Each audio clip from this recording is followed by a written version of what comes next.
For centuries, we have celebrated the human brain as a masterpiece of logic, a perfectly tuned instrument of reason. We like to believe that, when we make a choice, we are fully in control. But what if our internal compass is naturally pulled off course? Welcome to episode 12. This is the world of Daniel Kahneman, the psychologist who won a Nobel Prize in economics for proving that humans are not the rational creatures we pretend to be. Today, we discover the invisible forces that hijack our logic and why even the smartest people make incredibly stupid choices.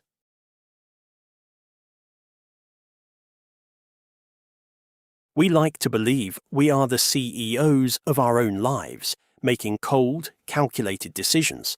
But Kahneman revealed that our brains are actually run by two competing pilots, one who is fast and reckless, and another who is slow and lazy. Kahneman's core thesis is that the brain is a miser of energy. Thinking deeply burns glucose and creates physical strain. Your pupils actually dilate when you perform a difficult mental task. To survive, the brain evolved to offload as much work as possible to the automatic system. System 1. The intuitive engine. This system is a master of pattern recognition.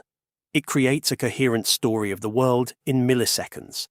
It's what tells you that a voice is sarcastic or allows you to finish the thought 2 plus 2 equals. It operates on what you see is all there is. It doesn't care about what it doesn't know. It only cares about making a fast story out of the information available. System 2. The logical auditor. This is your slow, serial processor. It is the only system capable of following rules, comparing objects, and making deliberate choices. The crisis. System 2 is often a press secretary rather than a chief executive. It doesn't double-check System 1's work. Instead, it spends its energy coming up with reasons to justify the intuitive, and often wrong, choices System 1 already made.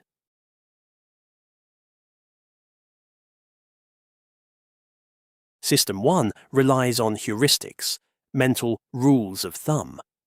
While these were great for avoiding lions on the savannah, they are catastrophic in a world of data and finance. The anchoring effect, the power of priming. Kahneman showed that even a completely random number can influence your logic. In one study, a wheel of fortune was spun before asking people to estimate the number of African nations in the UN. Those who saw a high number on the wheel gave significantly higher estimates. Your brain anchored to a meaningless number and couldn't pull the anchor up. The availability heuristic, the media trap. We judge the frequency of an event by how vivid it is in our memory. This is why people fear plane crashes more than car accidents, or shark attacks more than falling coconuts. System 1 equates easy to imagine with likely to happen. Regression to the mean. This is a glitch in how we perceive praise and punishment. If a pilot has an exceptionally great landing, their next landing will likely be worse, returning to their average. If a teacher screams at a student for a bad grade, the student's next grade will likely be better. System 1 ignores the math and falsely concludes that punishment works better than praise.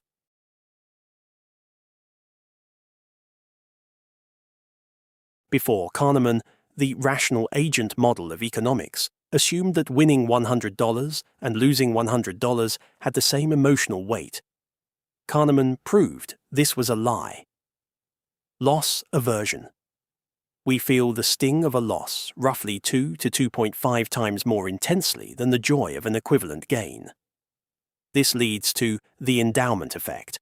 Once you own a coffee mug, you suddenly value it more than you would have paid to buy it. The certainty effect.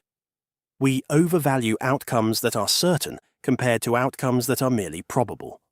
We will pay a huge premium to move from a 99% chance of safety to 100%, but we won't pay nearly as much to move from 25% to 30%, even though the mathematical gain is the same. Framing. Kahneman showed that the same information can lead to opposite choices depending on how it's framed. A surgery with a 90% survival rate sounds great. The same surgery with a 10% mortality rate terrifies people. System 1 reacts to the words, not the statistics.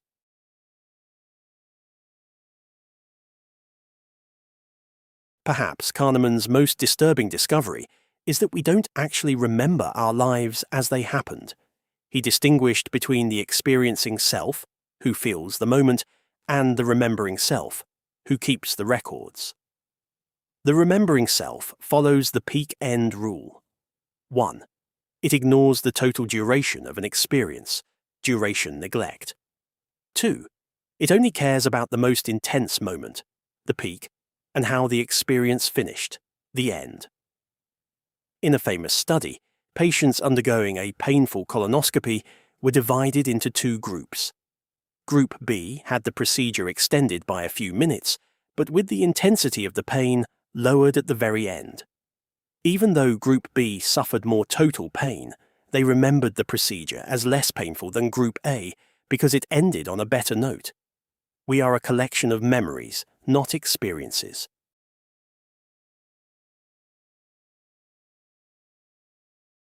Kahneman's later work focused on why experts, doctors, judges, investors, fail.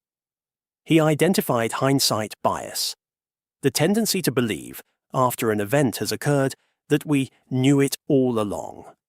This makes us overconfident and prevents us from learning from our mistakes. He also introduced the concept of noise, the unwanted variability in human judgment. He found that the same judge might give a harsher sentence to a criminal simply because it's a hot day, or because their favorite football team lost last night. While bias is a consistent error, noise is the random, invisible fluctuation that makes human decision-making inherently flawed.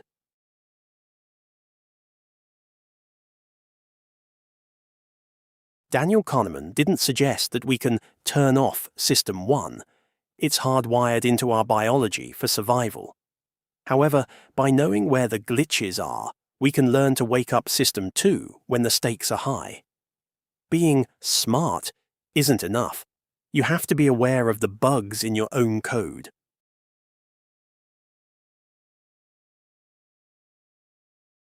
We have traveled across centuries, from the ancient marble porches of Rome to the high-tech laboratories of the 21st century. So, what is the conclusion? The human mind is not a finished product. It is a work in progress. You are not just a collection of cells or a series of reactions. You are a conscious being that has finally begun to understand its own complexity. This 12-part exploration has come to a close, but our search for understanding doesn't stop. There are still vast, uncharted territories, the biology of emotions, the deep psychology of power, and the mysteries of how we connect with one another. Stay tuned, because while this playlist ends here, a new series is already in development. We will return soon to look at the human experience through a completely different lens. Don't forget to subscribe and hit the notification bell so you don't miss the premiere of our next journey. Is there a specific mystery of the mind we missed? A dark experiment, a modern dilemma, or a psychological phenomenon you want us to dissect in a special bonus episode? Drop your suggestions in the comments below. The most requested topic will become our special Chapter 13. Thank you for walking through the labyrinth with us. Now, take these 12 keys, go out there, and start observing the way you think, feel, and exist. The pilot is yours. Try not to let the autopilot take over.